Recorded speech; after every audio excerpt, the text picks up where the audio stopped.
तो हेलो बच्चों, आपका स्वागत है एक और नई शानदार वीडियो में। मेरा नाम है मंशुर शर्मा और आप देख रहे हैं जेन जी एजुकेटर। आज की वीडियो का हमारा टॉपिक होने वाला है balancing a chemical equation of class 10। ये जो टॉपिक है सभी बच्चों को पता नहीं क्यों इतना ज़्यादा मुश्किल क्यों लगता है। एग्जाम्स में आता है और बच्चे केमिकल इक्वेशन को देख के इस तरह से घबरा जाते हैं मानो पता नहीं कौन सा भूत उनके सामने आ गया है।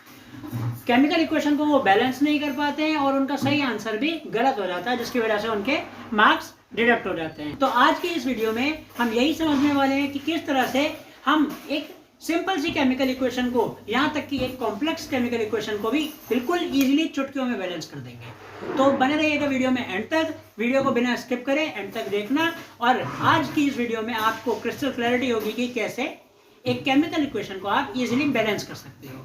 तो चलते हैं आज की वीडियो की तरफ। आज की वीडियो को स्टार्ट करने से पहले सभी बच्चे अपनी साइंस एनसीईआरटी का पेज नंबर 3 खोलो और उसके अंदर सेक्शन 1.1.3 देखो। उसके अंदर आपने पिछली क्लास 9th में लॉ पढ़ा था, law of conservation of mass, जिसके अंदर वो लॉ क्या बताता है कि मास can neither be created nor be destroyed in a chemical reaction. मतलब क्या होता है कि किसी भी केमिकल रिएक्शन के अंदर किसी भी एटम या मॉलिक्यूल का जो मास होता है वो ना तो डिस्ट्रॉय किया जा सकता है ना ही क्रिएट किया जा सकता है। इसका जो हमारा कॉन्सेप्ट है बैलेंसिंग अ केमिकल इक्वेशन,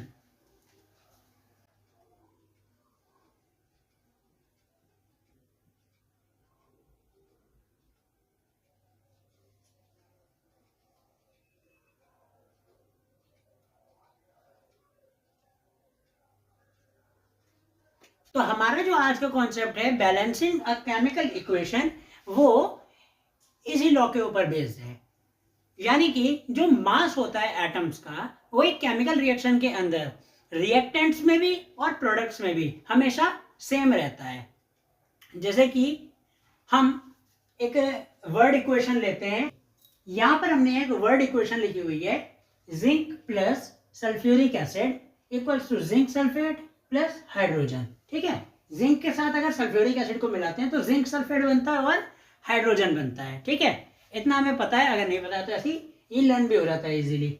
और इसकी एक केमिकल इक्वेशन बनती है ये Zn plus H2SO4, H2SO4 zinc sulphuric acid का होता है फॉर्मूला, और अगर इन दोनों को प्लस करेंगे तो बनेगा ZnSO4 zinc sulphate plus hydrogen gas release out होती है। ठीक है, अब देखो law of conservation of mass का कहना है कि मास को ना तो बनाया जा सकता है ना ही डिस्ट्रॉय किया जा सकता है एक केमिकल रिएक्शन में। तो यानी कि सिंपल वर्ड्स में कहें तो कोई भी एटम एक केमिकल रिएक्शन के अंदर रिएक्टेंट साइड और प्रोडक्ट साइड दोनों तरफ बराबर होना चाहिए। यानी कि उसके जो नंबर ऑफ एटम्स होते हैं हर एक एलिमेंट के वो बराबर होने चाहिए। यानी कि अगर हम इसके अंदर देखें कितने हमें एलिमेंट दिख रहे हैं, जिंक 1 हो गया, हाइड्रोजन 2, सल्फर 3 और oxygen 4। Total number of element कितने हैं इसके अंदर? 4।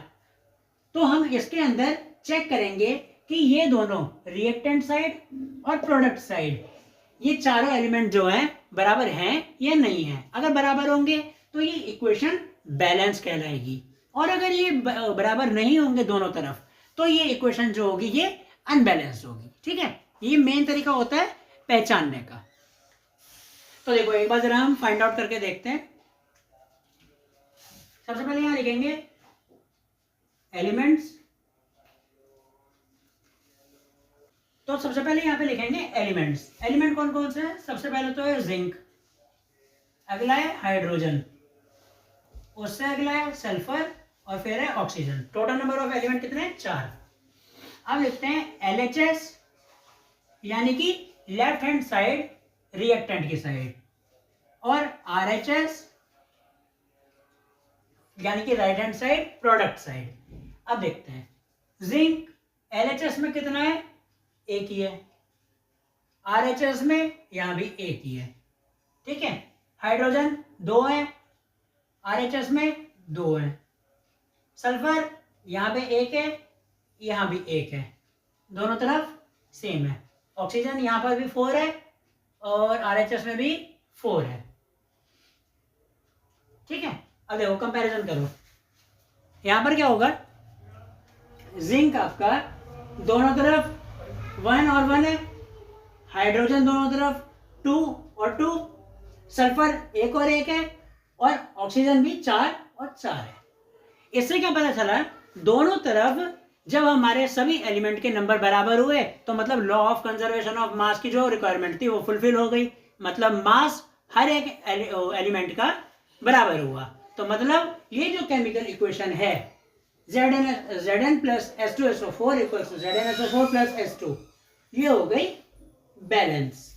ठीक है, लेकिन ये तो बैलेंस थी, जो अनबैलेंस्ड होगी उसको हम बैलेंस कैसे करेंगे, अब वो समझना जरूरी है। तो आते हैं अब हम अगले पार्ट। अब हमने यहां पर लिखी हुई है एक अनबैलेंस इक्वेशन। ठीक है, ये पहले से ही अनबैलेंस्ड है। Fe plus H2O equals to Fe3O4 plus H2। ठीक है, ये एक अनबैलेंस इक्वेशन है। अब हमें इसे बैलेंस करना है। तो यहां पर मैंने सभी एलिमेंट्स लिख दिए। इसके अंदर क्या क्या है, एक तो Fe, यानी कि Fe क्या होता है, जिसको नहीं पता, आयरन होता है, लेकिन तुम्हें पता होना चाहिए क्योंकि तुम लोग 10th में हो और 10th तक इतना तो पता ही होना चाहिए। ठीक है, Fe आयरन होता है, H हाइड्रोजन और H2O पूरा वाटर होता है, O ऑक्सीजन। ठीक है, ये तीन तुम्हारे एलिमेंट्स इसके अंदर हैं। इस साइड भी सेम ये वही है, Fe, O और H। अब आपको LHS और RHS में पहले तो पता करना है कि LHS में कितने एलिमेंट्स के एटम है और RHS में कौन से एलिमेंट के कितने एटम्स हैं। ठीक है, वीडियो पॉज करके अभी खुद पहले अपनी नोटबुक में इतना सॉल्व करो, तभी सीखोगे, अगर नहीं करोगे तो नहीं सीख पाओगे। ठीक है, अब मैं करके दिखाता हूँ। LHS में पहले आयरन को देखते हैं। आयरन एक है, यहां पर आयरन है 3। ठीक है, हाइड्रोजन देखते हैं। हाइड्रोजन LHS में आपके 2 हैं और RHS में भी 2 हैं। ठीक है, ऑक्सीजन आपके LHS में है 1 और RHS में है ऑक्सीजन 4। अच्छा, अब हमने इतना तो लिख लिया। इतना हमें पता चल गया कि हमारे ये जो इक्वेशन है ये बैलेंस नहीं है, क्योंकि आयरन हमारे एक साइड 1 है, दूसरी साइड 3 है, हाइड्रोजन दोनों तरफ सेम है, लेकिन ऑक्सीजन भी एक साइड 1 है, दूसरी तरफ 4 है। तो अब इसको हमें बैलेंस किस तरह से बनाना होगा वो सीख। हाँ तो बच्चों, अब देखो, अब इसे बैलेंस कैसे करेंगे, यहां पर सबसे मेन टॉपिक आएगा, तो इसे बिल्कुल ध्यान से समझना। देखो, फर्स्ट एलिमेंट से देखना स्टार्ट करो कि वो बैलेंस है या अनबैलेंस है। यहां पर हमारा पहला एलिमेंट दिया हुआ है आयरन। लेफ्ट हैंड साइड पर यानी रिएक्टेंट साइड पर ये 1 है और राइट हैंड साइड पर ये 3 है। अब हमें क्या करना होगा, हमारा law of conservation of mass क्या कहता है कि दोनों तरफ एक एलिमेंट के जो एटम्स हैं वो सेम नंबर होने चाहिए।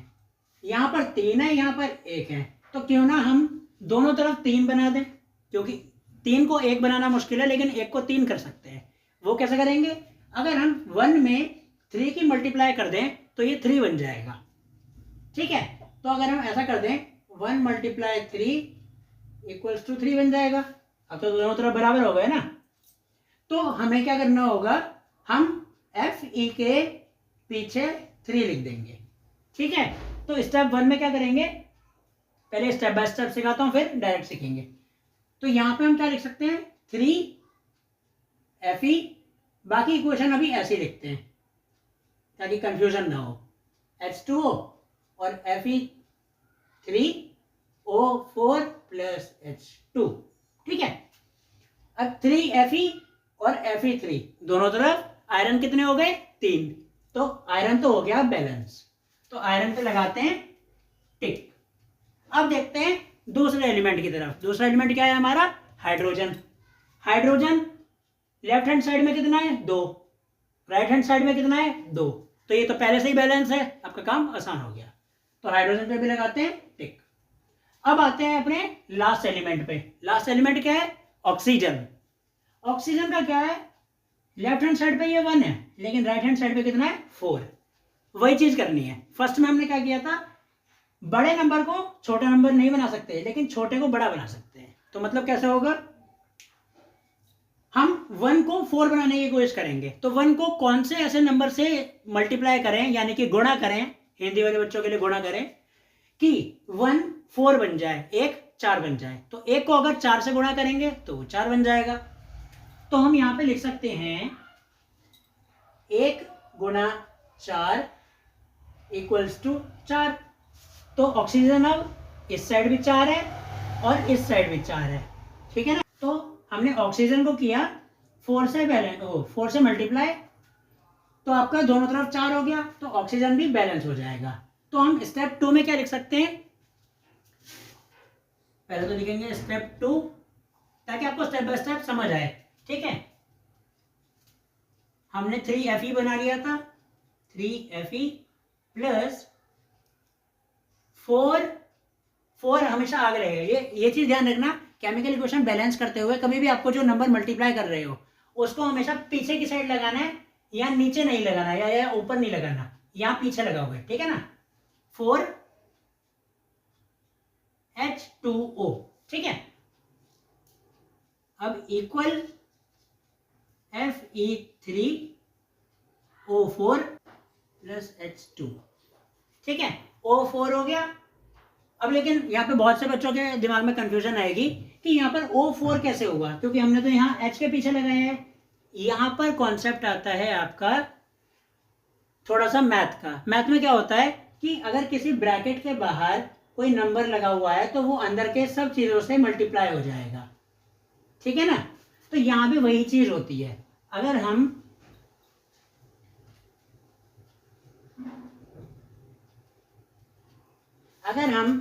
H2O को एक बॉक्स में बंद कर दें तो ये जो 4 है, ये 4 हाइड्रोजन से भी मल्टीप्लाई होगा और साथ में ऑक्सीजन से भी मल्टीप्लाई होगा, ठीक है।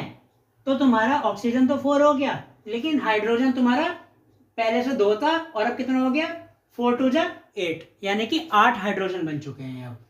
तो इस साइड तो तुम्हारे हाइड्रोजन कितने हो गए, 4 से मल्टीप्लाई होने के कारण 8, ठीक है।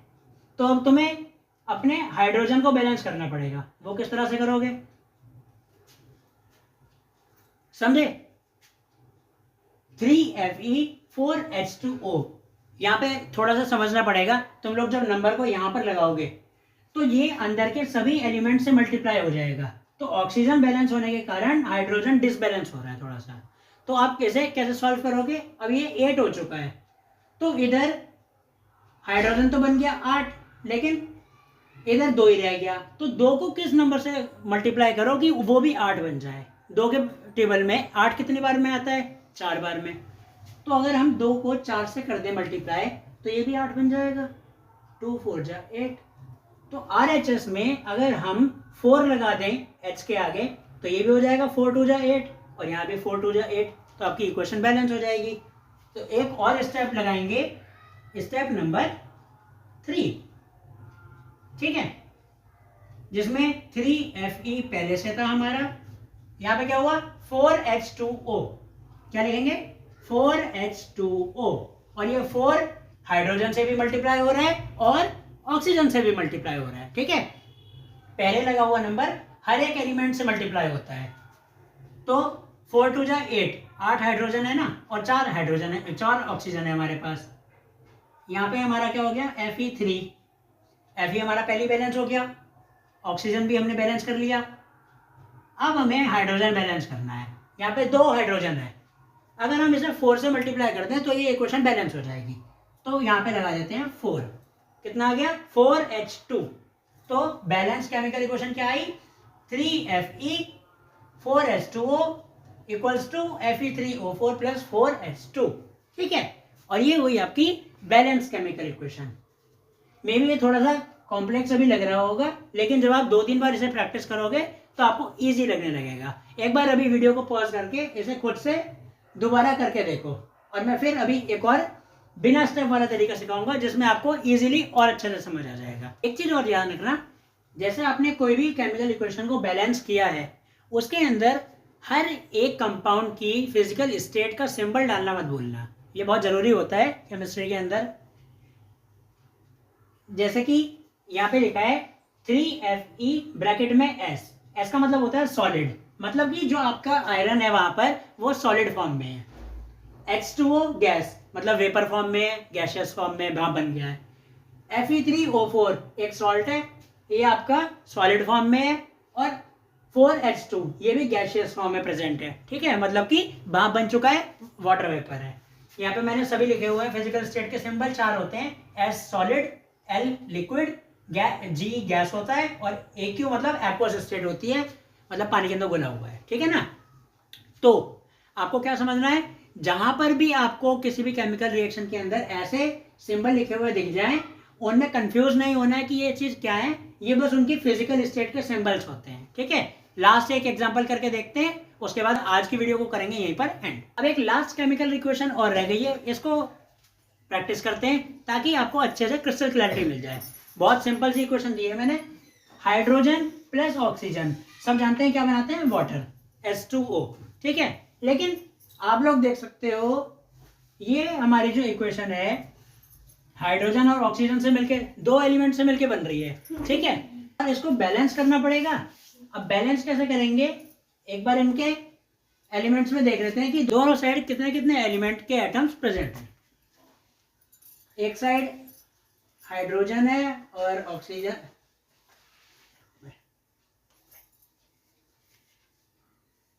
पहले लिख लेते हैं एलिमेंट्स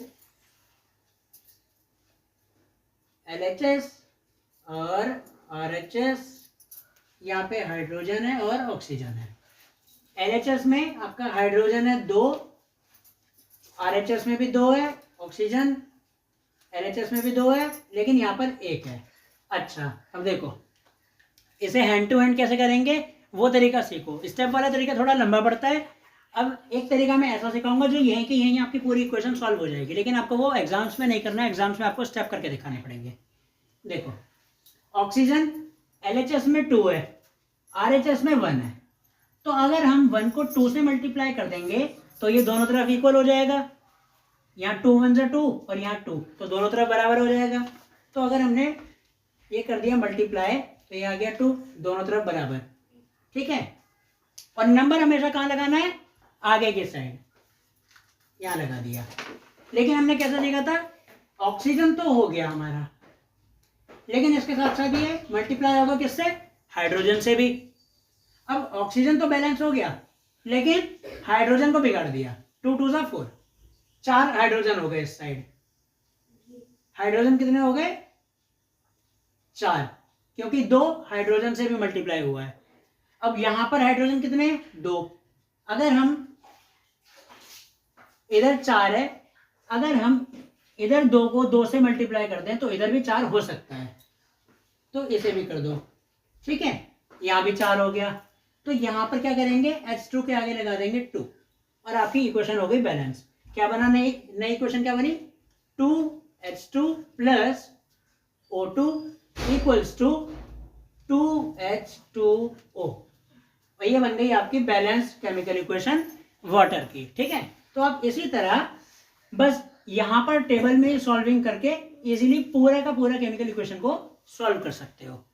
होप आपको ये वीडियो समझ आई होगी और आपके लिए काफी ज्यादा हेल्पफुल रही होगी। अगर आपको आज की इस वीडियो से कुछ भी सीखने को मिला हो तो इस वीडियो को प्लीज लाइक करना, अपने दोस्तों तक शेयर करना, ताकि उन्हें भी केमिकल इक्वेशन को बैलेंस करना आए।